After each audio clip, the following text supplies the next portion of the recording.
Good morning students. Upon data communication and networking में जो last topic पढ़ रहे थे वो था अपना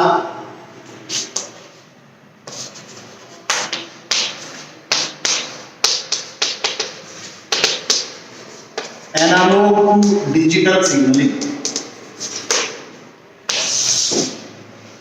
ये वाला टॉपिक अपन पढ़ रहे थे। यहां इसका मतलब ये होता है कि एनालॉग डेटा को अपन डिजिटल सिग्नल्स में कन्वर्ट करने वाले हैं।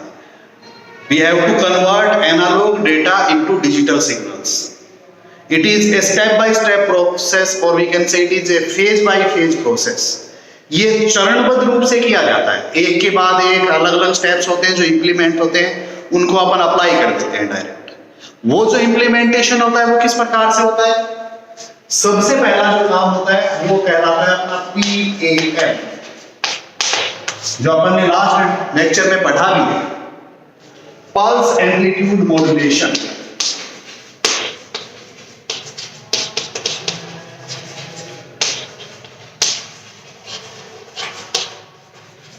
पल्स एम्पलीट्यूड मॉड्यूलेशन, इसका क्या मतलब होता है? इसके अनुसार जो अपना डेटा होता है एनालॉग डेटा, उसका एम्पलीट्यूड का सैंपल जनरेट करते हैं अपन, और वो सैंपल रेगुलर इंटरवल पे लिया जाता है। ये चीज अपनी कहलाती है PAM, pulse amplitude modulation. In PAM technique we have to convert analogue data into amplitude samples. There is a particular device name coder decoder used for PAM technique. अपन PAM के लिए कोडर डिकोडर टेक्निक का use करते हैं या coder decoder device का use करते हैं, जो एक रेगुलर इंटरवल पे एक निश्चित जो टाइम होता है उसके बाद लगातार सैंपल जनरेट करती है, लगातार सैंपल लेती रहती है उस पर्टिकुलर एनालॉग वेव का कि अपने पास कितना उसका एम्पलीट्यूड है। ये अपना हो गया फर्स्ट फेज। नेक्स्ट वन जिसको अपन बोलते हैं PCM, पल्स कोड मॉड्यूलेशन।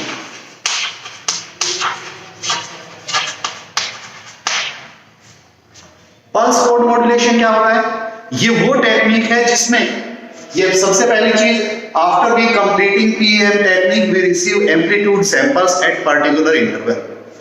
तो जो अपना एम्पलीट्यूड का सैंपल आ रहा है, जैसे +5, +6, +10, +11 जो भी है, जितना एम्पलीट्यूड है, जो डिस्प्लेसमेंट आ रही है, उस डिस्प्लेसमेंट को कोड के अंदर कन्वर्ट करने का काम करता है। इसके लिए जो डिवाइस यूज होती है उसको अपन बोलते हैं बाइनरी एनकोडर। बाइनरी एनकोडर की सहायता से अपन क्या करते हैं, जो अपने पास जैसे इस प्रकार का अपने पास सैंपल आ गए +2, +4, उनको 0, 1 के अंदर कन्वर्ट कर देता है। इस तरीके से कन्वर्ट कर देता है, ऐसे सीक्वेंस के अंदर कन्वर्ट कर देता है। कन्वर्ट करता कौन है? Binary encoder. And what is technique PCM। अपन इन दो चीजों को कल पूरा डिस्कस कर चुके हैं, डीपली डिस्कस कर चुके हैं। आज अपन इसके बाद के आगे की चीजों को डिस्कस करते हैं कि अपन जो PAM PCM के बाद क्या काम करना है आपने। जैसे अपन ने कल डिस्कस भी किया था कि इसके बाद जो थर्ड स्टेप होता है उसको अपन बोलते हैं सैंपलिंग, और जो फोर्थ स्टेप होता है वो कहलाती है डिजिटल एन्कोडिंग।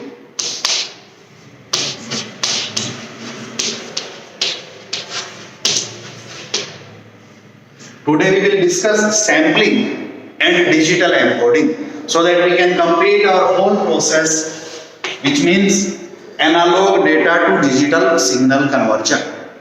आज अपन इन दो के बारे में डिस्कस करते हुए ये पूरा प्रोसेस कंप्लीट करेंगे कि एनालॉग डेटा को डिजिटल सिग्नल्स में कैसे कन्वर्ट करते हैं। So we will start from sampling. Upon sampling से शुरू करते हैं।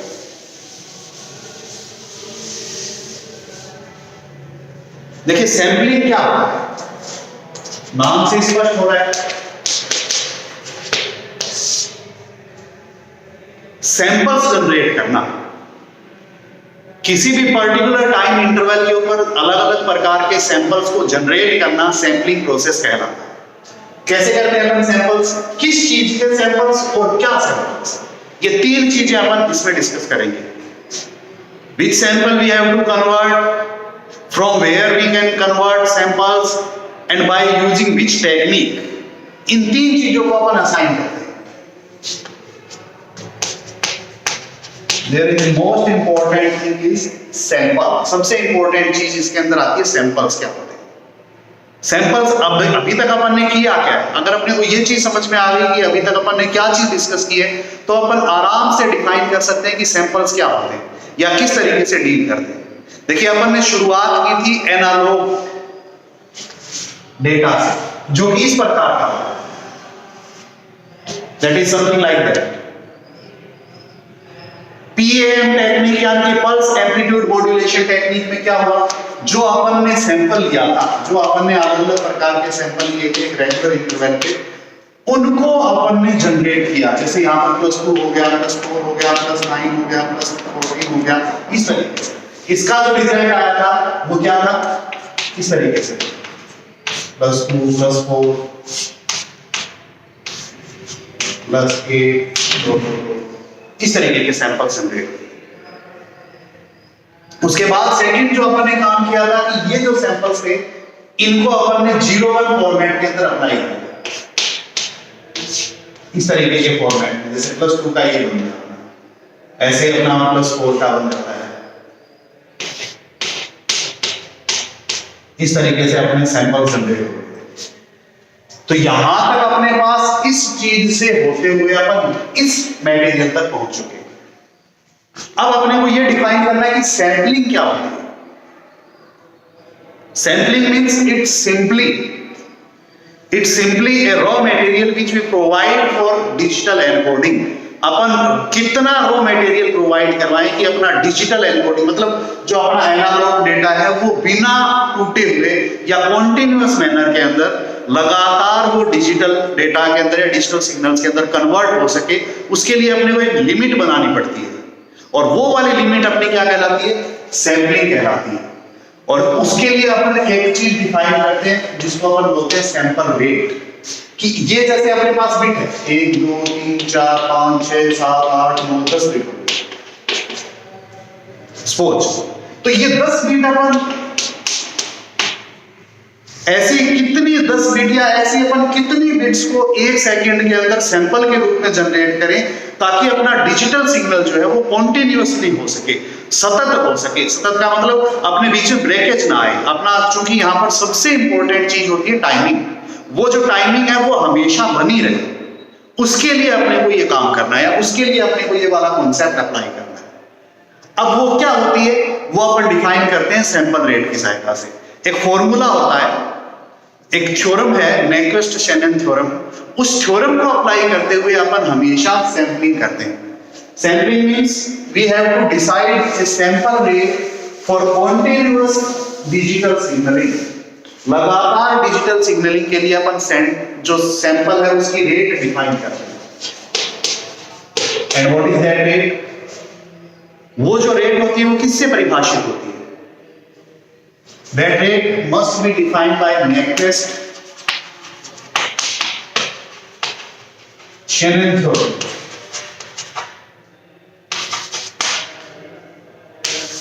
इसके द्वारा परिभाषित होती है। Nyquist Shannon theorem क्या कहते हैं कि जो भी अपना सिग्नल है, जो भी अपना डेटा है, एनालॉग डेटा या एनालॉग वेव है, उसका सिग्नल जो है वो उसकी हाईएस्ट फ्रीक्वेंसी का डबल होना चाहिए, मिनिमम उतना डबल होना चाहिए, तभी अपना जो डिजिटल सिग्नल है वो कॉन्टिन्यूअस बनेगा।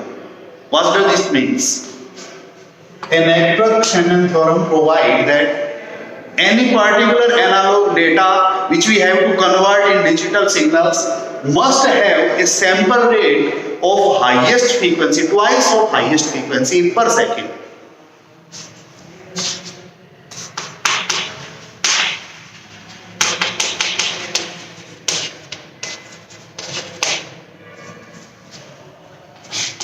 ये चीज अपनी कहलाती है सैंपलिंग। Nyquist Shannon थ्योरम के अनुसार क्या है, किसी भी एनालॉग वेव की जो सैंपल है दैट मस्ट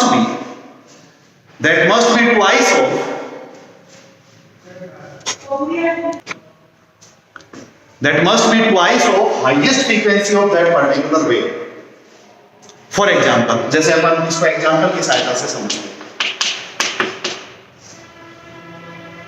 जैसे लाइट वेव, जैसे अपनी साउंड वेव, जैसे मैं बोल रहा हूं, बोलने की जो अपनी फ्रीक्वेंसी होती है उसका क्या क्या बैंडविड्थ होता है, जो आवाज होती है उसकी क्या होती है, हाईएस्ट फ्रीक्वेंसी और lowest frequency. It's simply from 2 hertz to 20 hertz, sorry 20 kilo hertz. इसका मतलब ये है कि जो अपन आवाज सुनते हैं वो हमेशा 2 हर्ट्ज से लेकर 20 किलो हर्ट्ज के बीच की होती है। उसी फ्रीक्वेंसी के ऊपर अपन सुन सकते हैं। ये बहुत लो लेवल की होगी और ये बहुत हाई लेवल की होगी। तो यहां यदि अपने को आवाज का कोई सिग्नल भेजना है, वॉइस का कोई सिग्नल भेजना है, इट मींस अपने को उसकी सैंपल रेट कैसे डिफाइन करेंगे अपन? उसकी सैंपल रेट डिफाइन करने का मतलब ये है कि sample rate 2 into 20 kilohertz per second, 40 kilohertz या 40 किलोहर्ट्ज का मतलब 40,000 बीट्स पर सेकेंड। अगर अपन इतना डेटा भेजेंगे तब वो अपना इंट्रोड्यूस होगा या तब वो अपना सैंपल रेट के रूप में असाइन होगा। ये अपनी मिनिमम रिक्वायरमेंट है और इसको अपन मैक्लॉड-शेनन थ्योरम की सहायता से अप्लाई करते हैं। ऐसे कोई भी सिग्नल हो, कोई भी पर्टिकुलर सिग्नल हो जिसको अपने को डिफाइन करना है कि उसकी सैंपलिंग क्या होनी चाहिए या उसकी सैंपल रेट क्या होनी चाहिए, it means sample rate must be twice into highest frequency number of bit पर सेकंड।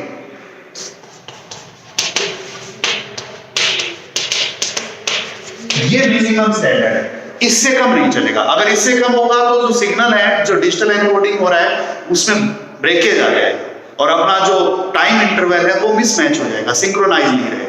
तो ये चीज सैंपलिंग का अपना सबसे इंपॉर्टेंट टास्क है और इसको डिफाइन किसके द्वारा किया जाता है? मैक्लॉड-शेनन थ्योरम की सहायता से। ये अपना हो गया स्टेप 3। अपन ने क्या क्या काम किया? सबसे पहले अपन ने पल्स एम्पलीट्यूड मॉड्यूलेशन किया, यानी कि अपना जो एनालॉग डेटा था उसके अपन ने एम्पलीट्यूड सैंपल्स जनरेट कर दिए। सेकेंड, वो जो एम्पलीट्यूड सैंपल्स थे उनको अपन ने बाइनरी एनकोडर की सहायता से 0-1 फॉर्मेट में कन्वर्ट कर दिया, यानी कि बिट्स के अंदर कन्वर्ट कर दिया।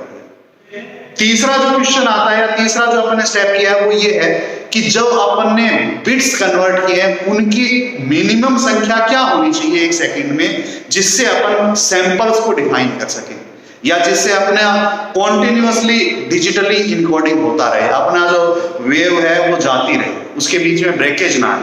तो उसको डिफाइन करने के लिए तीसरा स्टेप है सैंपलिंग, यानी कि सैंपल रेट को परिभाषित करना, जो करती है मैक्लॉड-शेनन थ्योरम, जिसके अनुसार कोई भी जो सैंपल है उसकी हाईएस्ट फ्रीक्वेंसी की दुगनी नंबर ऑफ बिट पर सेकंड का सैंपल के रूप में होनी चाहिए, तभी वो कॉन्टिन्यूअसली डिजिटली एनकोड होगा। ये अपना थर्ड स्टेप हो गया। इसके बाद आता है लास्ट स्टेप, जिसको अपन बोलते हैं डिजिटल एनकोडिंग।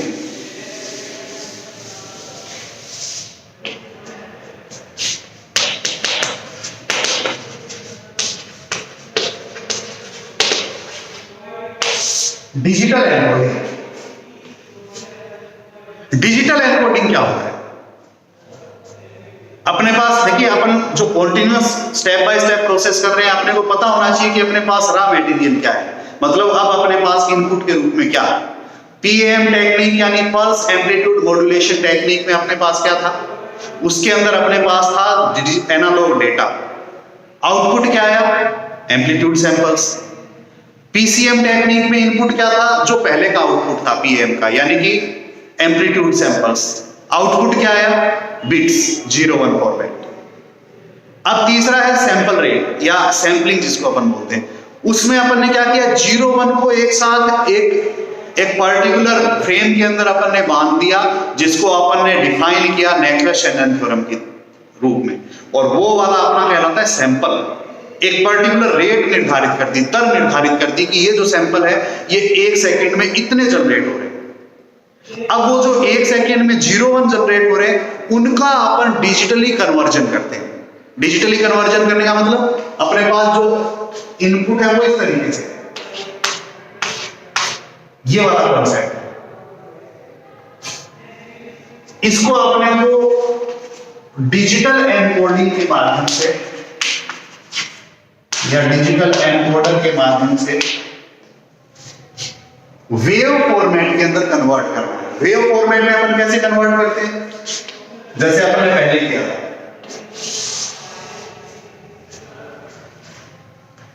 उसके बहुत सारे मेथड हो सकते हैं, यूनिपोलर हो सकता है, पोलर हो सकता है, बाइपोलर हो सकता है, मतलब अपन किसी भी तरीके से उसको इंप्लीमेंट कर सकते हैं। सपोज कीजिए कि अपन सबसे सिंपलेस्ट टेक्निक लेते हैं, सबसे जो सरल टेक्निक है वो अपन लेते हैं, जिसका क्या नाम अपन ने डिफाइन किया था, यूनिपोलर।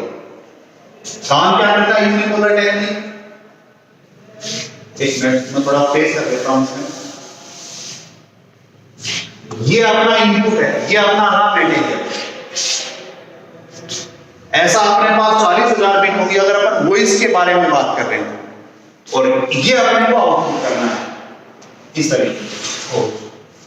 ये अपना अलग अलग लेवल है, ये पॉजिटिव लेवल हो गया, ये नेगेटिव लेवल हो गया, ये जीरो, ये अपना पॉजिटिव लेवल।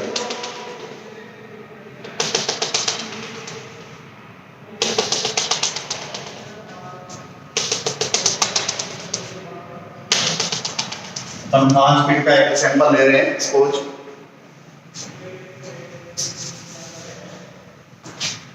तो ये कैसे कन्वर्ट होगा। सबसे पहले अपन इन बिट के सीक्वेंस को इस प्रकार से रिप्रेजेंट करते हैं। Suppose the bits are 0 1 0 1 1। At first we have to represent 0 bit by unipolar. It means 0 जो हमेशा वहां पर स्टेबल रहेगा, इस 0 के ऊपर। नेक्स्ट इज 1 सपोज अपन ने यूनिपोलर में लिया है, पॉजिटिव एक्सिस के ऊपर यहां पर आ गया। नेक्स्ट इज 0, इट मींस यहां आ गया।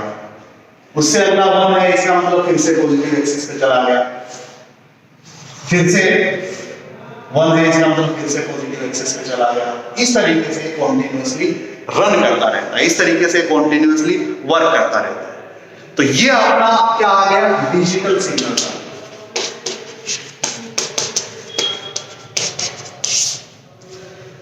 And the whole process is known as analog data to digital signal conversion. कैसे कहलाता है ये? अपन ने स्टेप बाय स्टेप इसको 4 अलग अलग चरणों में परिभाषित किया है, और we can say we have to convert analogue data into digital signal by 4 phases. First, pulse amplitude modulation. Analog data यहां इनपुट के रूप में था, आउटपुट के रूप में आया एम्पलीट्यूड के सैंपल्स। सेकेंड, वो जो सैंपल्स थे जो अपने इनपुट के रूप में लिए गए और उनसे आउटपुट के रूप में आ गया बिट्स 0-1 फॉर्मेट, जिसको अपन बोलते हैं पीसी। थर्ड, वो जो बिट था उनका एक सैंपल रेट डिफाइन किया गया, एक सैंपल रेट परिभाषित की गई, that must be twice of highest frequency number of bit पर सेकंड। वो नेक्वेस्ट शैनन थ्योरम से लिया अपन ने, उसको बोलते हैं सैंपलिंग। अब यहां पर ये जो सैंपलिंग है, इसको अपने को लास्ट क्या करना है, डिजिटल एनकोडिंग के माध्यम से डिजिटल सिग्नल्स के अंदर कन्वर्ट करना था। उस कन्वर्जन के लिए जो कॉन्सेप्ट या जो वाली डिवाइस यूज होती है उसको अपन क्या बोलते हैं, डिजिटल एनकोडर। ये अपने आप करता है ये काम करता कैसे है, कोई भी एक डिजिटल एनकोडिंग टेक्निक अप्लाई करते हुए। रिसेंटली जो है अपन ने इससे जस्ट पीछे जो अपने लेक्चर्स थे उसके अंदर ये चीज पढ़ी है कि डिजिटल सिग्नल्स डिजिटल डेटा से कैसे कन्वर्ट होते हैं। मतलब यहां पर ये अपना डिजिटल डेटा है, अब गौर से देखिए, 0-1 फॉर्मेट है, और ये वाला अपना डिजिटल सिग्नल, उसको कन्वर्ट करने के अपने पास 3 तरीके थे। कौन कौन से 3 थे? नंबर 1 यूनिपोलर, जो कि मैंने परिभाषित किया। क्या था इसके अंदर कि 0 जो होता है वो हमेशा 0 लेवल पे होगा, और 1 जो है वो हमेशा पॉजिटिव एक्सिस पे होगा, प्लस एक्सिस के ऊपर होगा। इसका ड्रॉबैक था, क्या ड्रॉबैक था कि इसमें सबसे बड़ी समस्या ये होती थी कि इसमें वोल्टेज जो है वो पॉजिटिव रहता था एवरेज, जिससे रेजिस्टेंस बनता था सिग्नल में, और एक सिंक्रोनाइजेशन प्रॉब्लम रहती थी कॉन्टिन्यूअस 0 आने पर भी और कॉन्टिन्यूअस 1 आने पर भी। उसको दूर करने के लिए अपने पास पोलर टेक्निक थी, बाइपोलर टेक्निक थी। इनका यूज करते हुए अपन इसको अलग कर सकते हैं, इसको डिस्ट्रैक्ट कर सकते हैं। तो ये अपना ओवरऑल प्रोसेस हो गया which we use for analog data to digital conversion. अब अपने पास दो मेथड्स और बचे हैं सिग्नलिंग में। सिग्नलिंग में अपन दो चीजें पढ़ चुके हैं। कौन कौन सी दो चीजें पढ़ चुके हैं? Digital data to digital signal conversion, analog data to digital signal conversion. अब अपने पास बचते हैं digital data to analog signal conversion और analog data to analog signal conversion. ये अपन नेक्स्ट लेक्चर्स में करेंगे। Thank you.